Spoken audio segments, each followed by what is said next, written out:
welcome to the continuation of Jacob's journey as part of our Cana of Galilee service.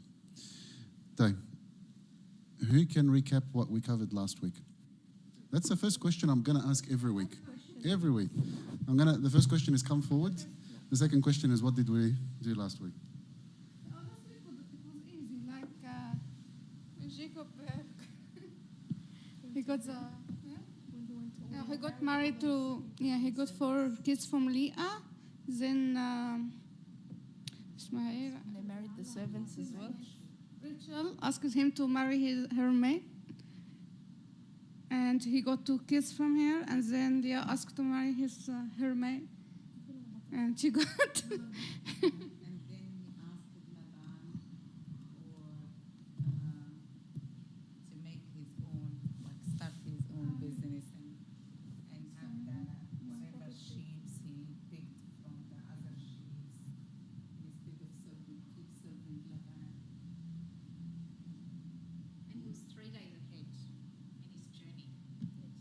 Wonderful.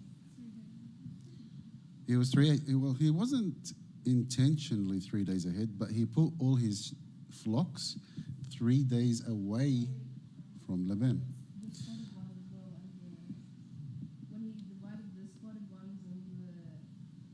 That's right. So he started to take all the ones that were with blemish, and those ones with blemish were outnumbering those that were unblemished. And so Laban and his kids noticed, and they thought, okay, something doesn't look right here. So what did Laban do?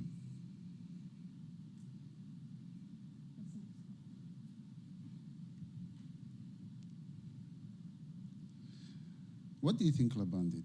350 now? Or he was looking to take a revenge? Laban starts to get scared, get worried. Something's not right.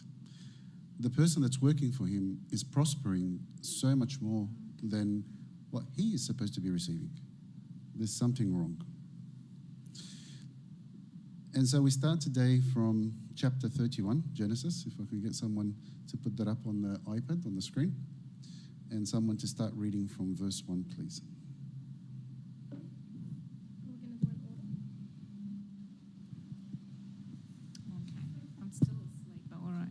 Now Jacob heard the word son, saying, Jacob has taken away all that was our father's, and from what was our father's he has acquired all this wealth. And Jacob saw the countenance of Laban, and indeed it was not favourable toward him as before. Then the Lord said to Jacob, Return to the land of your fathers and to your family, and I will be with you. So Jacob sent and called Rachel and Leah to the field to his flock, and said to them, I see your father's countenance, that it is not favourable toward me as before, but the God of my father has been with me, and you know that with all my might I have served your father. Your father has deceived me and changed my wages 10 times, but God did not allow him to hurt me. If he said thus, the speckled shall be your wages, then all the flocks bore speckled, and if he said thus, the streaked shall be your wages, then all the flocks bore streaked. So God has taken away the livestock of your father and given them to me.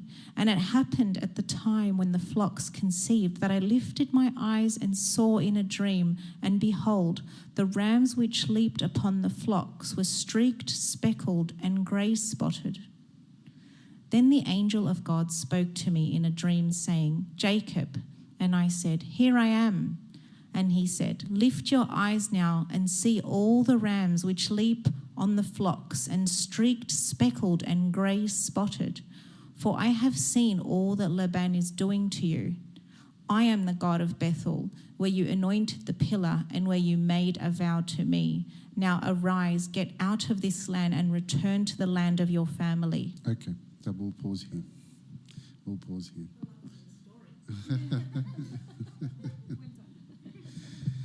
So Jacob senses that Laban is not happy, just with dealing with him.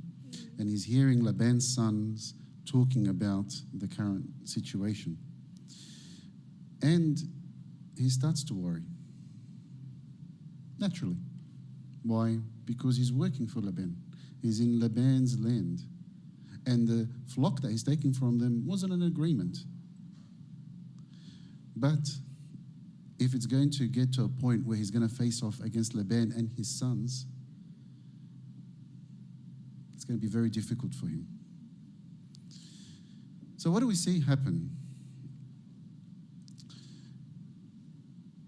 The first thing that we see happen is that in his time of need, who comes back to him again and talks to him? The Lord. Reminds him of the covenant that he made with his father and mother 20 years ago when he said, I'm going to get married. And they said to him, get married and come back straight away. So the Lord says to him, return to the land of your fathers and to your family, and I will be with you. So then Jacob takes this and goes and naturally talks to his family, his wives. But what does he say to his wives? He doesn't say to them, the Lord said to me, return to the land of your fathers and to your family, and I'll be with you. He said the Lord appeared to me, and then I saw the ram, and the ram was spotted, and from the spotted came spotted sheep. And then the Lord said that you have been taken for a ride by your father-in-law Laban, and you're being persecuted, and you are under pressure, and you're going to be given a false sense of hope by Laban, and. He makes this big story out of it. Why? What does Jacob make this big story out of it? So he can make an excuse to go back to his family. Make an excuse, but is it an excuse to go back to his family? What's the excuse for? Maybe to hide what he's doing. That's part of it. What else? To guarantee they're going to come with him. So that they can go with him. So that they can go in. His wives know no other land except the land of their father. And they could see all these riches and spoils are from their father. So naturally, they want to be where they feel safe. So Jacob feels that he needs to, again, the businessman, make a proposition, such that his wives are emotionally engaged with him, that he's the victim, and the culprit is their dad, and they need to flee this tyranny that's enslaving them. And he hides behind God. God said, and I'm being victimized. And God said, I am being victimized. And this is rightfully mine because God showed me in the dream. And.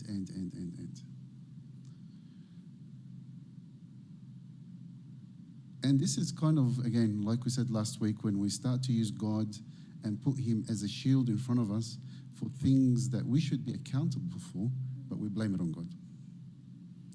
For example, if something happens where our children end up in some sort of dilemma or issue or what have you, rarely do you see a parent say, really, it was my fault. They would blame anything and everything else, all the circumstances around them. It was the other kid's fault for telling my child to do this and then he followed, or it was the school's fault for not keeping the rules clear, or it was whoever else's fault. And furthermore, when things get even more serious, we'll blame God. God, why did you? This is exactly what Jacob's doing. How do you think his wives react?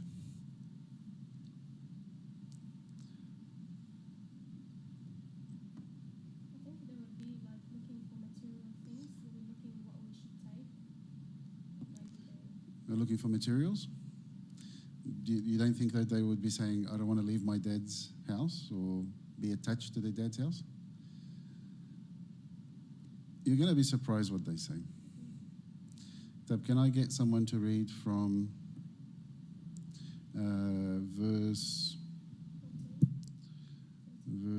where did we get to? Verse 13. 14, actually. 14, from verse 14.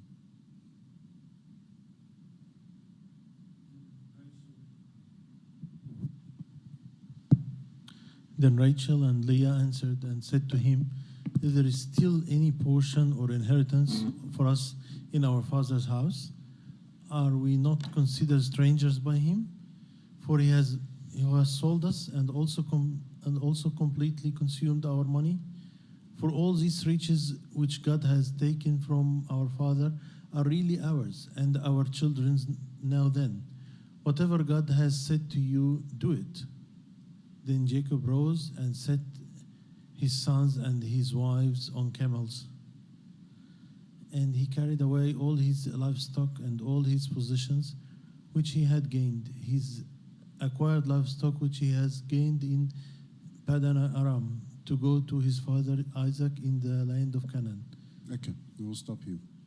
What was their reaction? What did they say?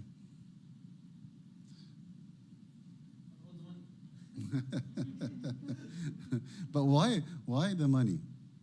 Why? Because all the kids His dad sold them. Like, How did he sell them? yeah. How did they feel he sold them? because the way he started when he got Leah before Rachel. So because the Laban gave his daughters away in marriage in exchange for labor. So they felt that they were objectified, that they were a possession of their dad, that they were something that he traded in terms of bettering his position, his riches, his financials, his tribe, to better himself. Can you imagine the feeling that they would have been living with all these years, 20 years, feeling that their dad has sold them?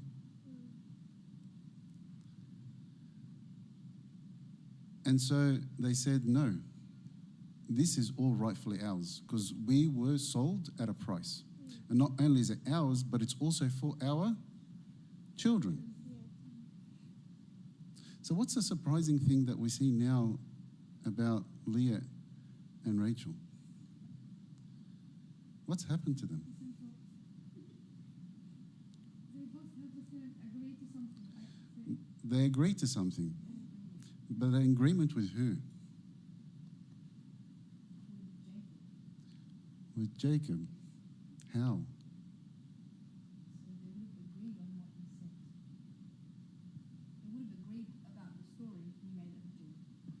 They agreed about the story, but what are they agreeing with Jacob on? Their father used them, but also what else? What has Jacob been known for so far throughout the journey? They become businesswomen. Like trading. Trading, businessman. It's about profit. It's about how am I benefiting myself? How is it that I can better my situation? How is it that I can get what's not potentially or rightfully mine? So Jacob came, married them. God said, I will be with you. He tried to make a deal with God. Laban said, what do you want to be paid? He said, I'll work for you 7 years and then the other 7 years for his 2 daughters. He made a deal with Laban in terms of taking the spotted sheep, and through God's grace and his craftiness, Jacob, in terms of being a shepherd, was able to get an accumulation of wealth more than Laban. And now he's brought his wives on the journey to be part of the business venture in thought and in practice.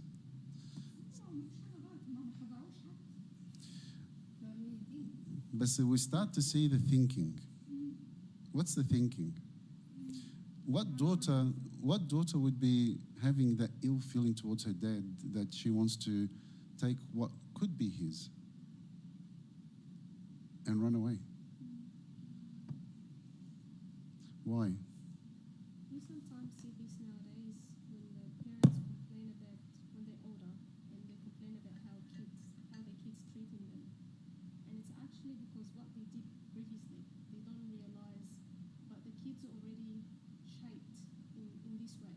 And if they don't know God well, they will become like their parents. So I want to add to that. What else happens? So what's happened here is 2 ladies, two young ladies, they felt betrayed by their father, they felt sold. And they've kept this hidden inside of them, and it created an enmity between them for many years, especially when they started to bear children. And we saw Jacob fall into the same issue that Abraham did, where he took the maiden to have children for Rachel because she couldn't have children. And he didn't learn from his grandfather's mistakes. But the way that Jacob is acting is starting to influence the entire house. So much so that now these young daughters, rather than him enforcing them in their dad's love and to say, no, your dad loves you, your dad didn't sell you, your dad didn't trade you, is getting them to really believe that they are objects in their dad's eyes and cutting them off completely from any family love that they would have thought they had. So much so that they're thinking exactly like him. And the challenge for us is that if we do have a challenge with a child and we push that child away and we don't allow them to understand the situation and talk it with them and be open with them and show them the love, just like Leah and Rachel, they will go seek that love from somewhere else. And depending on where that somewhere else is, whether you know it or you don't, their influence on that child will create a scenario where the reaction that they have to you could be something that you would never imagine, just like Laban now is seeing with his daughters. So it's a lesson for us again in terms of how Laban has treated his daughters and how an influence in terms of a parent or a husband or a wife could be on the rest of the family dynamic. So let's continue from verse 19. Who's reading from verse 19? Now Laban has gone to shear his sheep, and Rachel had stolen the household idols that were her father's. And Jacob stole away, unknown to Laban the Syrian, in that he did not tell him that he intended to flee. Then Rachel and Leah answered and said to him, So he fled with all that he had. He arose and crossed the river and headed toward the mountains of Gilead. Tab, we'll pause here for a second. What did Rachel take? To steal the idols, golden idols. Why?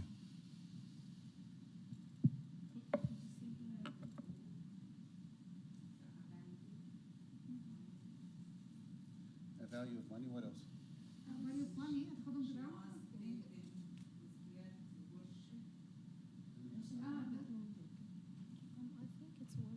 I think it's worshipping. No, but she's gonna hide it from Jacob. She's not gonna tell. It's not working very well. Taharanim? No, haram al-haram al-abiyad. Sorry, keep on going. So, she took the idols. Why would she take the idols? How? It's all about me. So you know, like she's thinking Jacob was a businessman. She's a businesswoman. Maybe if she takes them and sells them, you know. If she grew up in a house with idols, She likes it. she liked Has them. connection with them. Like, She was kind of maybe trying to capitalize on them. Maybe.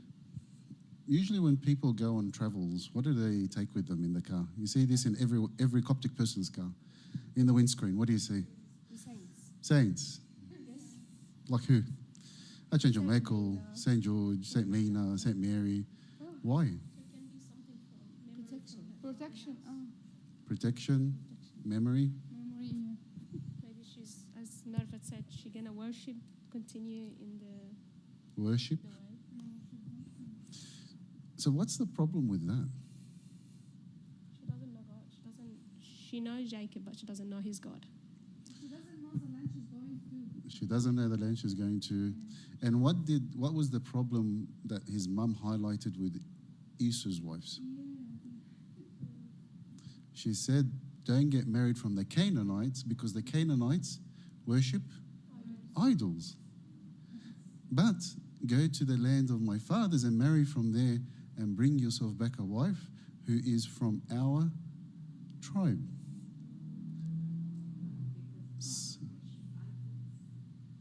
But we'll get to that in a second as well. But Jacob had a mission.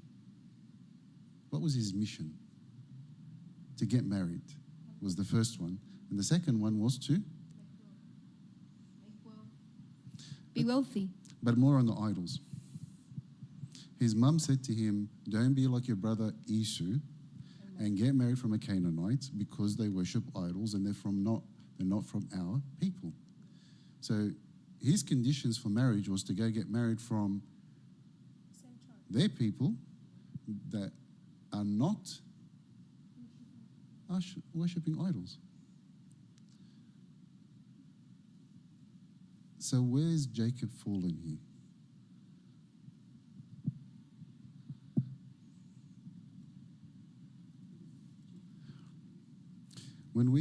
This is for Bible study, we need to think deeply beyond the verse. He went to the right people, but did he know that? I don't know. Did he know? أكيد بس مش هينفع تقول لي إن أنت عايش وسطهم ما أعرفش. But what? Mesh. But so when he went, if you remember, at the well, what was alluring for him? What was attractive for him? He saw Rachel and what did Rachel have at the well? Coming to water them? The sheep. The sheep. So what dazzled him? Rachel's beauty and the sheep. And what did he forget about? His mom's commandment. And then in the 20 years, you could say, okay, maybe we can say he forgot his mom's commandment about not marrying someone that's worshipping idols. But he had 20 years to bring God into his family. But the fact that Rachel steals the idols from her father's house testifies that God does not exist in that house. Doesn't exist. So what do we learn from that? These are hard lessons, I know. So what are some of the idols that we have that can replace God in our homes at this day and age? TV, electronics, devices. What else? Financials. What else? Work. What else?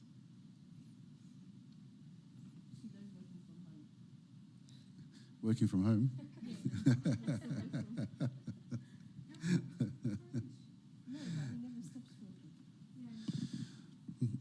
But sometimes we are preoccupied even with our kids beyond a healthy limit. To the point that we can idolize them. They become our focus and nothing else. Nothing else. And we lose sight of our responsibility as parents to bring them to God. What is marriage? Marriage is a husband and a wife coming together, becoming one, seeking to bring each other to the salvation of God. And the fruit of that marriage is the gift that God gives them to bring those talents to God.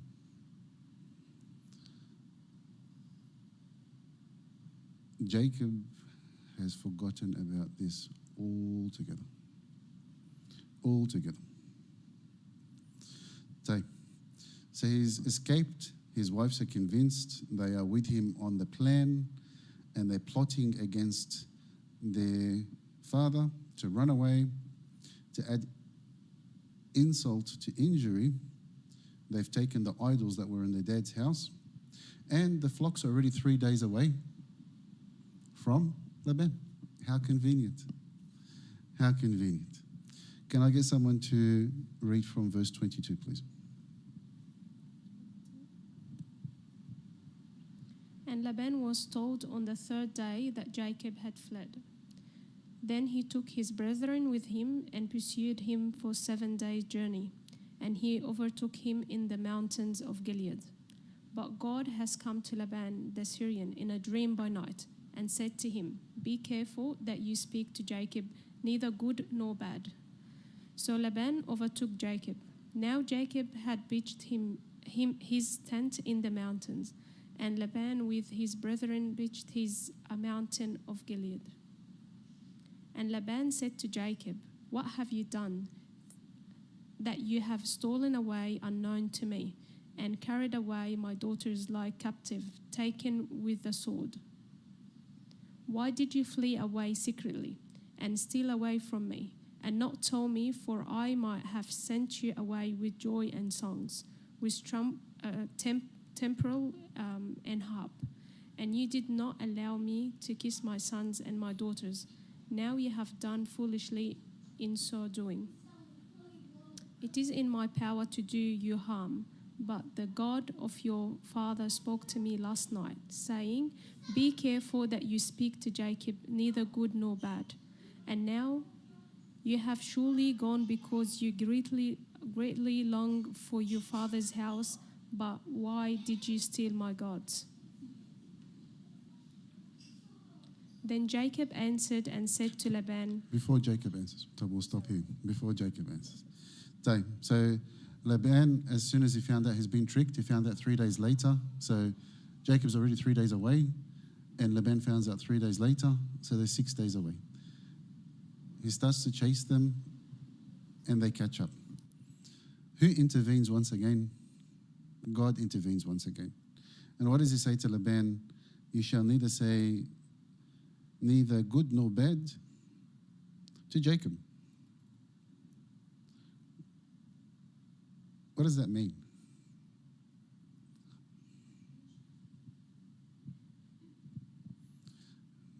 بالعربي كده ما تحسبوش يعني. Be neutral. Be neutral. So God again is stepping in. Why? What do you think Laban's intentions were?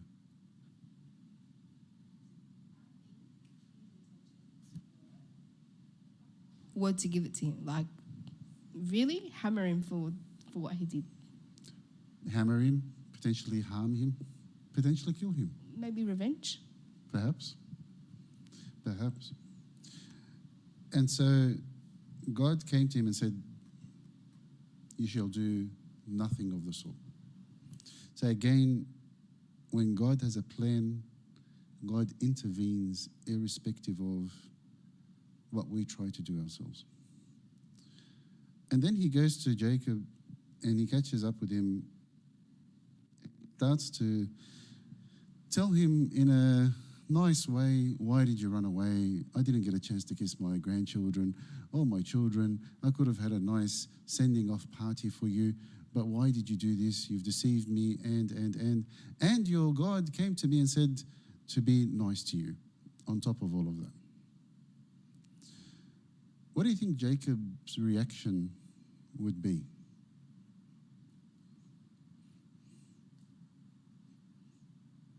If you were in his situation and basically you got busted, what would you do? Excuses?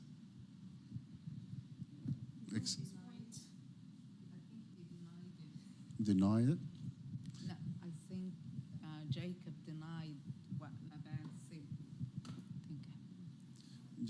Jacob denies what Laban said? Okay. What else? Rebuke him? Like be a time where like you did that to me, so I did that to you. so settle the accounts. So a bit of rebuke. What else?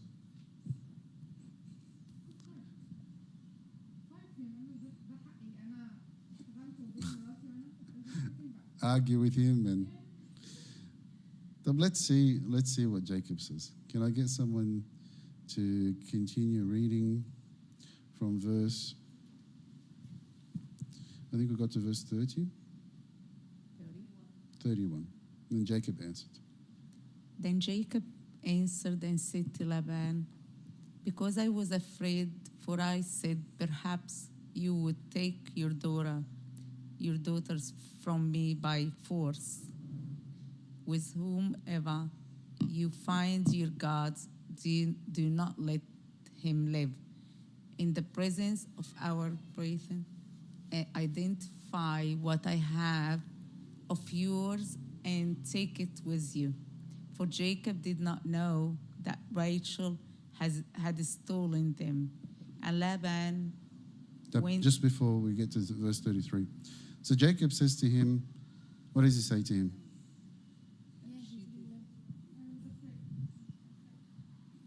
Jacob says to him, why did you run away? He said, I was afraid. And that you'll take everything back from me by force. And so I thought it's best I leave.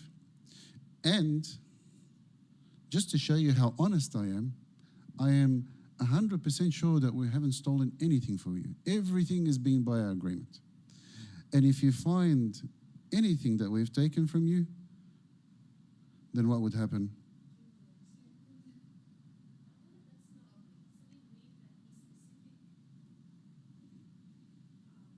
Specific, like if you find your gods, do not let him leave. Like specific, what's been stolen, exactly what she got. By the Laban must have been very clear with him. So he said to him, if you find what's been stolen from you, kill the person. That's why it's an But see, here's the challenge. It says, for Jacob did not know that Rachel had stolen them. So again, let's open these couple of verses. What are the couple of problems here?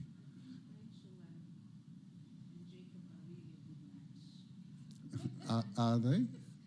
Are they? Are they?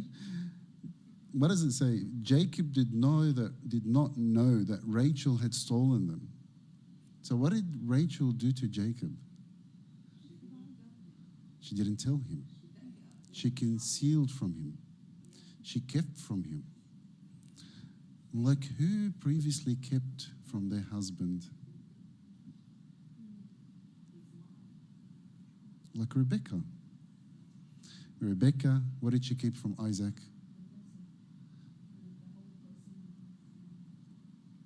She plotted against her own husband, didn't tell him.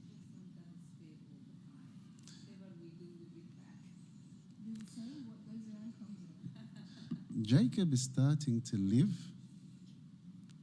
what his parents lived, especially his dad, through him.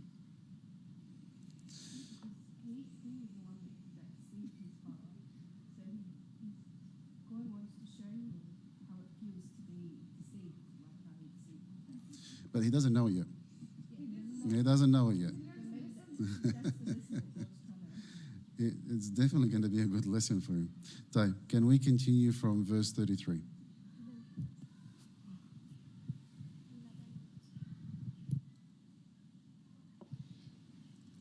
And Laban went into Jacob's tent, and into Leah's tent, and into the two maids' tents, but he did not find them. Then he went out of Leah's tent and entered Rachel's tent. Now Rachel had taken the household idols, but put them in the camel's saddle and sat on them. And Laban searched all about the tent, but did not find them. And she said to her father, let it not displease my lord that I cannot rise before you, for the manner of women is with me. And he searched, but did not find the household idols. Then That will stop here. So again, we see Rachel take the idols. After she heard that the tents are going to be searched, what did she do? She put them in the saddle of the camel, sat on them. I don't think you can script this story if you try to. And then she says to her father, "Please excuse me, I can't stand in respect of you because I've got some women's problems at that period." And she got away with it.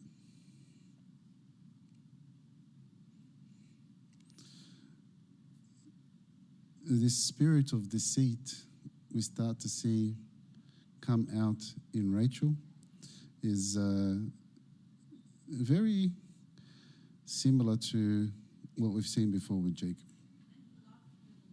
And he loved her the most. And he loved her the most. But then what happens then, when you see, the person that has done amla, who's done something bad, and then when no one can hold something on them, what do they do? What do they do? They get angry. I told you you're not going to find anything here. I'm the victim. Da da da da da da da. Let's see how Jacob reacts.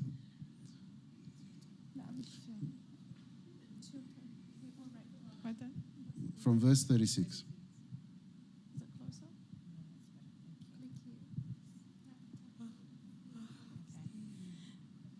Then Jacob was angry and rebuked Laban. And Jacob answered and said to Laban, "What is my trespass? What is my sin that have so hotly pursued me?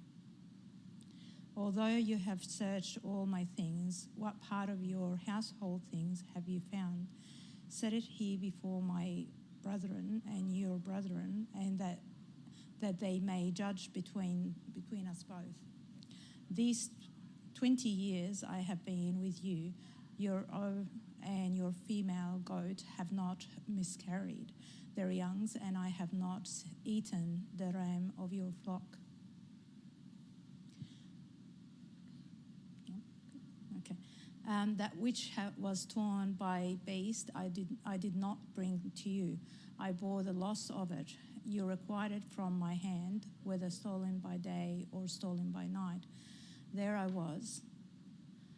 In the day, drought consumed me. The frost by night, and my sleep departed from my eye. Thus I have been in your house 20 years. I served for 14 years for your 2 daughters, and 6 years for your flock. And you have changed my wage 10 times. Unless the God of my father and the God of Abraham and the fear of Isaac had been with me, surely now you would have sent me away empty-handed. God has seen my affliction and the labor of my hand and rebuked you last night. Okay, we'll pause here. So Jacob got the chance to turn the tables on Laban. Turn the tables on Laban, his uncle and his father-in-law. Yeah, and you've come all this way to rebuke me and chasten me and you couldn't find anything? So you made me work for you 20 years. You made me sleep in the fields, in the frost, in the heat. I saw when the sheep were attacked, I didn't bother you. I tended your sheep and gave you so many. I'm the victim here. I'm the victim. Yeah, I've got more sheep than you that are rightfully yours, but I'm the victim. I'm the victim. And not only that, but my God who spoke to you and told you not to talk to me, if it wasn't for him, you wouldn't have anything. Because everything that you have through me came from my God. And God knows that I've been afflicted and I've come out of this affliction from under your hand. Let's break it up. There's a lot here. There's a lot here. So the first thing is he's playing the victim. Who usually plays the victim? The one that's usually guilty. Why? Yeah. The one that's usually guilty is the one that plays the victim. And not only plays the victim, but plays it in the most theatrical way so that everyone can see and testify that this person is the victim, even though he himself knows he's the perpetrator. Why is that?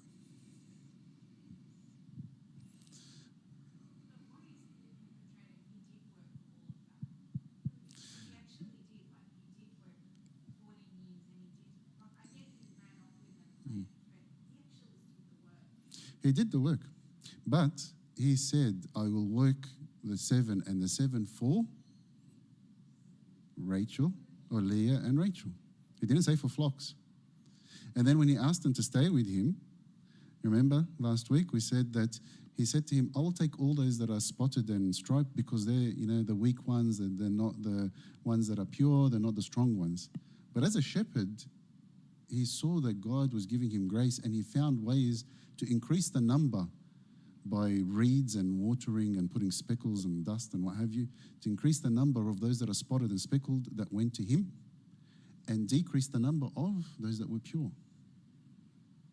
He had a plan. Yes, he did. Yes. Yes. But now he plays the victim. And then on top of that, as you're saying, Helen, he then comes now and says, all these 20 years, all this plenty is from who? It's from God. Where was God in this whole situation? Okay. So we'll break it up. So the first thing, those that are usually the perpetrators play the victims to give themselves that sense of righteousness that they haven't done something wrong. And so usually we see that with two types of people. Those that have a very high spirituality tend to be able to focus on the problem, understand it, and search themselves first if they're at blame before rebuking someone else. And even if they do rebuke someone else, they do it through a way where they can win that person over. Not burn a bridge with them. Those that don't have that level of spirituality, they tend to find any way to take themselves out of the equation. It's like the saying is they're like Teflon. Nothing sticks on them. You know the Teflon pans? Teflon, the pans. You know the non-stick pans? They're like Teflon. Tefal, Teflon, choose your crockery. Nothing can stick on them. They will find a way to blame others. Blame anyone. Why? Because they don't want to be the ones in trouble. You kind of see that with little kids when they feel like they're getting into trouble. It was my brother that did it. It was my sister that did it. It was Maraf Shirin that did it. But the same happens for us as well. When we're faced with a situation where we feel that we're threatened and we're not confident and comfortable, we may find it easier to blame others than blame ourselves. And this is, I don't want to talk specifically about situations, but it could be at home, at work, At home, it could be the fact that there is something, again, that's happened, and then the husband and the wife, rather than try to solve the problem and take accountability, no, it's your fault. It's your fault. You brought up the boy this way. No, you brought up the girl this way. No matter she. It's exactly what's happening.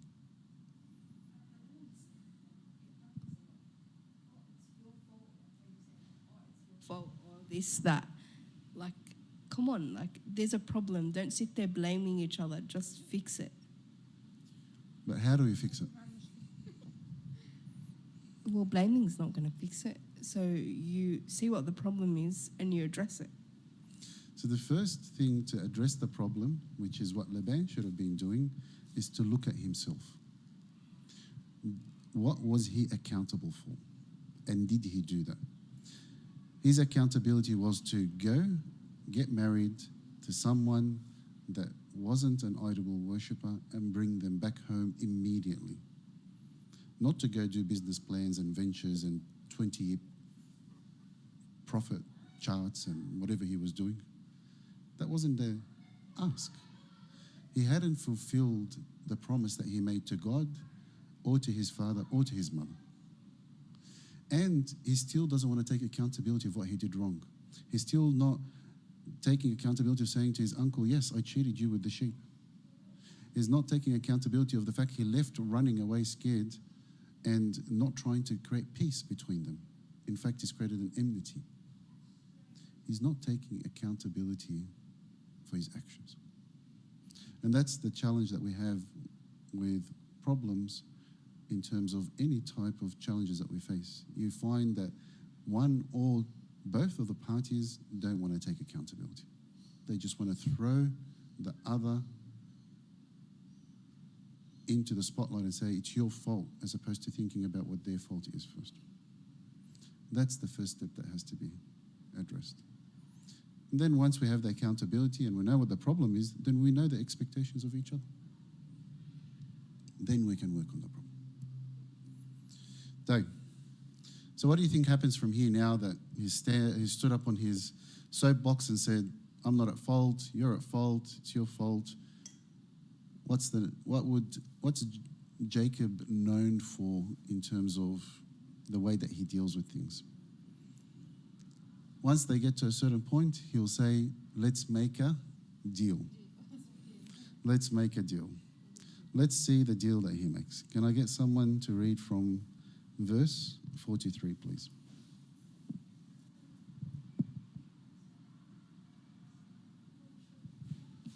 And Laban answered and said to Jacob, these daughters are my daughters, and these children are my children, and this flock is my flock. All that you see is mine, but what can I do this day to these, my daughters, or their children to whom they have borne? Now therefore come, let us make a covenant, you and I, and let it be a witness between you and me. So Jacob took a stone and set it up as a pillar. Then Jacob said to his brethren, gather stones. And they took stones and made a heap, and they ate there on the heap. Laban called it Jegar.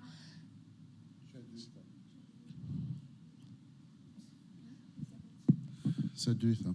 But Jacob called it Gilead. And Laban said, this heap is a witness between you and me this day. Therefore its name is called Gilead. Also Mizpah, because he said, may the Lord watch between you and me when we are absent one from another. And then the God of Abraham, the God of Noah. No, one of another, if you afflict my daughters. See? Okay. If you afflict my daughters, or if you take other wives besides my daughters, although no man is with us, see, God is witness between you and me. Then Laban said to Jacob, here is this heap, and here is this pillar, which I have placed between you and me. This heap is a witness, and this pillar is a witness, that I will not pass beyond this heap to you, and you will not pass beyond this heap and this pillar to me for harm. The God of Abraham, the God of Noah, and the God of their father judge between us. And Jacob swore by the fear of his father Isaac. Then Jacob offered a sacrifice on the mountain and called his brethren to eat bread. And they ate bread and stayed all the night on the mountain. And early in the morning Laban arose and kissed his sons and daughters and blessed them. Then Laban departed and returned to his place. Wonderful. So they made a covenant, they made an agreement. This place, we're going to call it Gilead. And you'll not come to me, I'll not come to you, I will not harm you, you will not harm me. Sounds great. But there's two problems. What are the two problems that we see in these verses?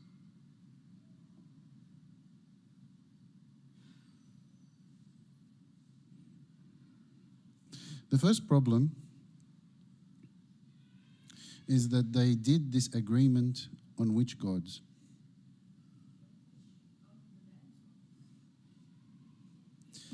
He mixed the God of Abraham with Laban's.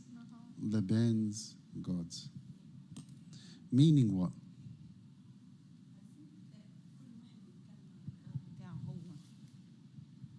It says here, if we read it again.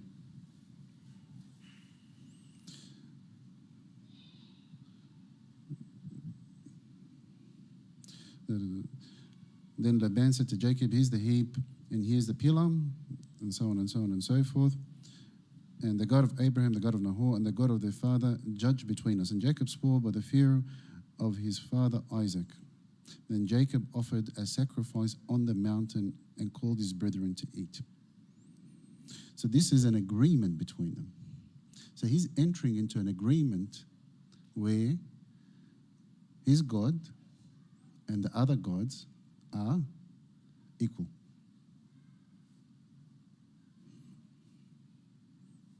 What's the problem with that? So Abuna, is he basically saying Abraham's God and those idols are equal? Yeah, so God, Yeah. he refers to God as Abraham's God, like his grandfather's God, and the idols are all in this agreement. Usually when you have parties in an agreement, it seems that unless they say that this party is superior than this party, then they're all equal. So he's created, or he's done an agreement and offered, because Jacob offers the sacrifice and gives everyone to eat as a show of peace on an agreement where he's made God equal to idols. What's the problem with that? God isn't equal to the idols. That's the first problem. What's the second problem? That the idols are just equal to his God. Like that's the God of your father Abraham and all the generation. Now you're saying they're just the same. The God that was giving him the promise of children that number the stars in the skies and the sands of the seashores, and is saying that this God is equal to your idols. So what does that do in the eyes of his family, to his wives? It re-emphasizes that the idols, everything is fine, everything is okay, everything is accepted.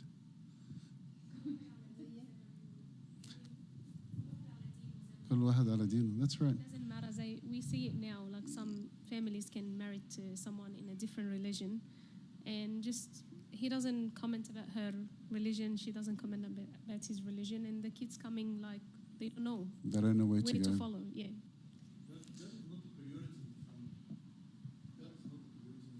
It's not a priority in the family. Part of the business, part of the deal. It's almost as if he's like, you know, when someone swears by to formalize something, but they don't really believe in what they're swearing by.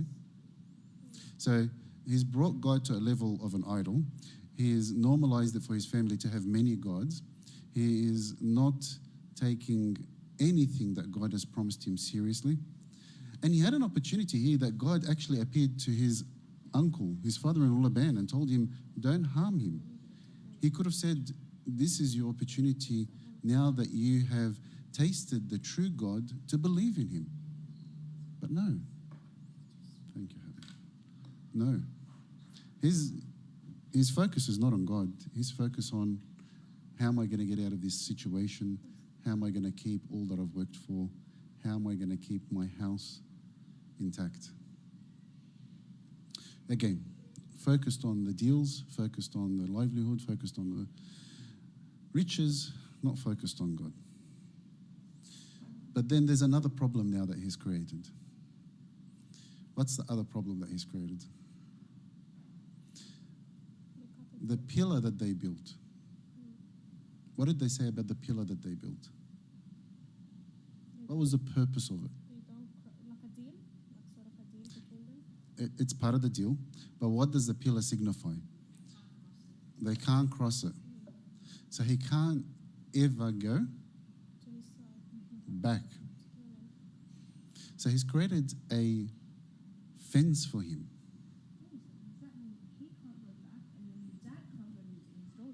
And the dad can't go visit his daughters. That's true. But now he's stuck. Where's he stuck? In between. What's in between? He's stuck in between a bridge that he's burnt now with his uncle and father-in-law, and the bridge that he burnt with Esau. And he finds himself all alone, stuck in the middle.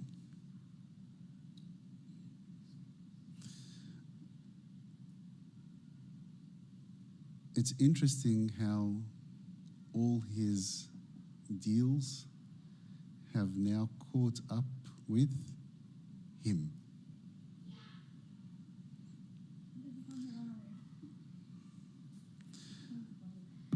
So what's he going to do?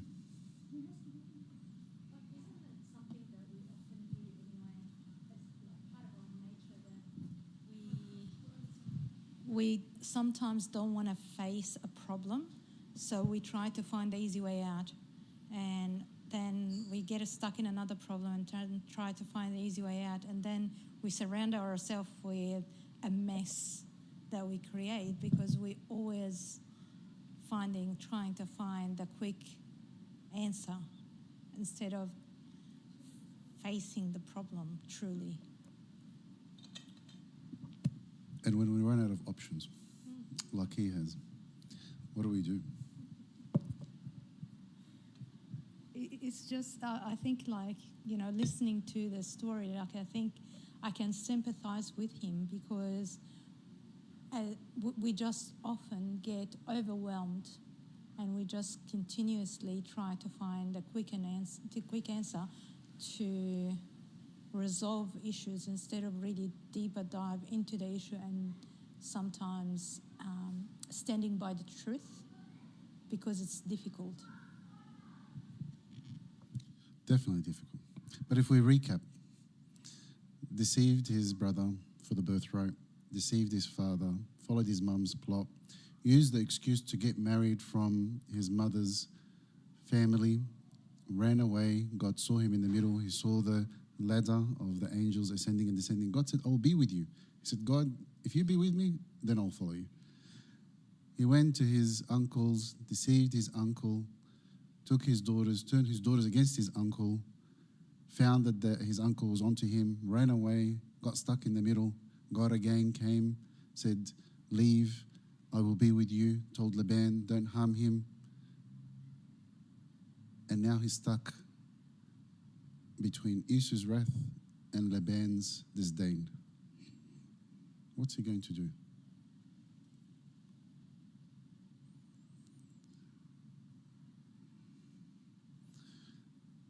And we'll leave it on that for next week's journey. In his final return to home, facing his brother Esau, and glory be to God forevermore. Amen. Any questions?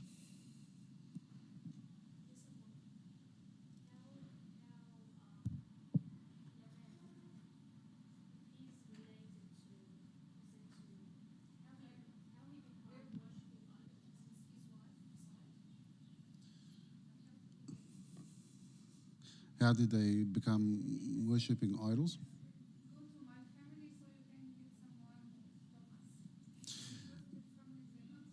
She said someone that's like us with our traditions, because the Canaanites had traditions, and she said that they were idol worshippers. She said they were idol worshippers, plus they had their traditions. Laban's way. So when he went to Laban and he found that they too were worshipping idols, then it could have very well been based on the fact that he was living in the area, they mixed with the area, the way that they traded in the area. But nonetheless, this is the same as a scenario where we meet so many different people that have so many different faiths and have so many different concepts about who God is. But do we allow them to enter into our family and become part of our family? That's the question.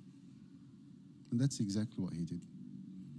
He forgot about everything that God had promised him and who God is and what the role that God plays in his family, and just said, here's an opportunity for me to make my own riches. What's it going to cost me? They worship idols.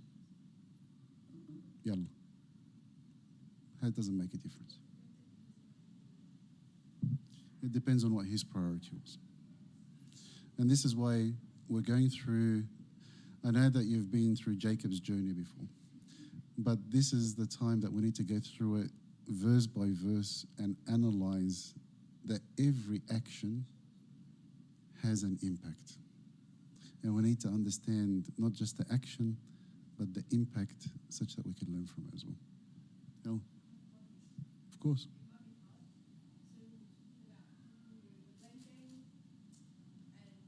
People that don't want to like self-evaluate or, say I'm to blame for a certain situation. If someone now, like you have someone in your life that's hard and tough and blames everything on you, but it's not your fault, but they don't want to see what their bad doings is, what do you do? So you have someone that you can't reciprocate with, basically. Yeah, basically. And when you try to reciprocate with them, their reaction is, it's not me, it's all you. Yeah. So usually with someone that's already in that frame of mind, you need to be very wise about how you approach that situation with them. I'll give you an example.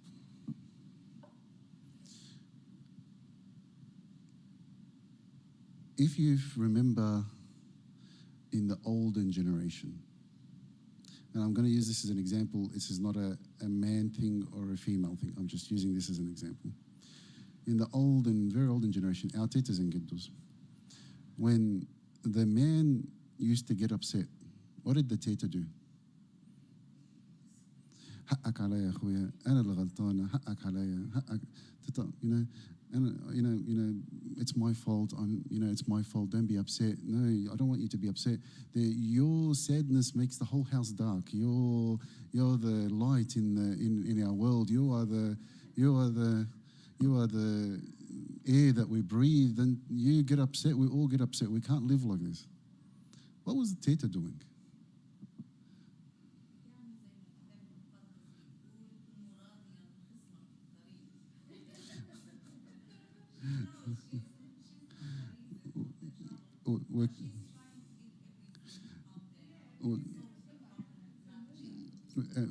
وكلمة what's that Arabic كلمة لينة تصرف What about not every day?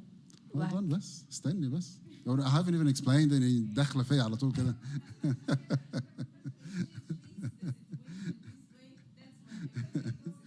So this is a scenario. Let's not point fingers or anything. This is a scenario. So we need to, you're dealing with a person that has blocked their ears and their mind and their eyes and all their senses from receiving anything because they're expecting that you are going to equally blame them back. So what are they doing? They just put a wall. Straight away. You're not going to get through my wall because everything you say, I'm going to push it back on you. And if you have a conversation in that mindset, it's just not going to be an argument. It's going to be a fight. So the tetas of old, we may think that they were being weak. We may think that they were being submissive. We may even think that they were basically putting themselves down, but they weren't. They're actually very smart in terms of, for the male, especially in that generation, getting him to calm down, getting him to feel that he is loved, that he is heard, that he is someone that they pride as the leader of their family. Get him to calm down. Once calm, do you know earlier today when you were very upset because one of the kids did something, but did you know that they did this because of this happened, this happened, this happened, this happened? No, I didn't know any of that. Yeah, that's exactly what happened. I wanted to let you know so you know, so that when you talk to the child, you know that it wasn't their fault. And what would Geddu do? Go take the child, بالحضن, طبطب عليه, love them. And he sees his wife as someone that is wise. Like we saw who in the Old Testament that had these wisdoms. Who from the women in the Old Testament had these wisdoms? Esther. So we need to be wise in our dealings. The person that we're dealing with, if they are not able to receive, we need to help them and calm them and get them to a point where they can receive. And if you can't at that point in time, don't have the conversation. Say, it's best that we don't have the conversation. And find the time that is right to have the conversation. But when you have the conversation, don't come into the conversation at the point where you left it, where you're up here. Do you remember that conversation that we stopped? I'm here to have it again. It doesn't work that way. We need to find the peace and the calm. If this person is still not able to take on the truth of the matter, this is where you can reach out to your father of confession. And if their father of confession, perhaps that they can get involved in terms of some wisdom. And if still this person is not receiving that information and is able to work with you, then the first thing that we should have been doing about this and continue to do is praying. Praying that God gives them the wisdom and opens their senses to hear the truth. And then we can try again in the appropriate times, with the help of a buna or with the help of someone that they can listen to and feel that they are not just comfortable with, but feel that they're safe with. Because usually someone that's on the attack doesn't feel safe.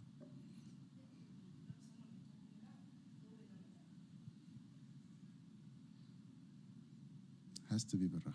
Has to be through love. It has to be through love.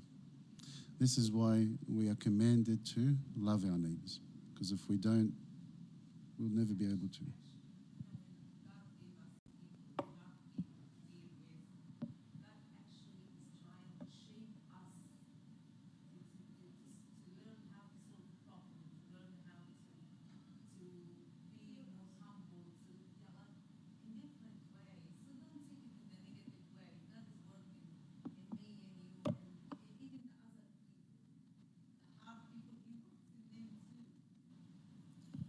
God willing, in the new year, we're going to do a series in the on the Sunday meeting, 11:15 to 12, the way, on anger and how to deal with yourself in terms of anger, how to deal with others in terms of anger, how to deal with the family situation in terms of anger. Anger management. It's going to be based on scenarios, not based on anyone. I think we need to start Vespers, and glory be to God forevermore. Amen.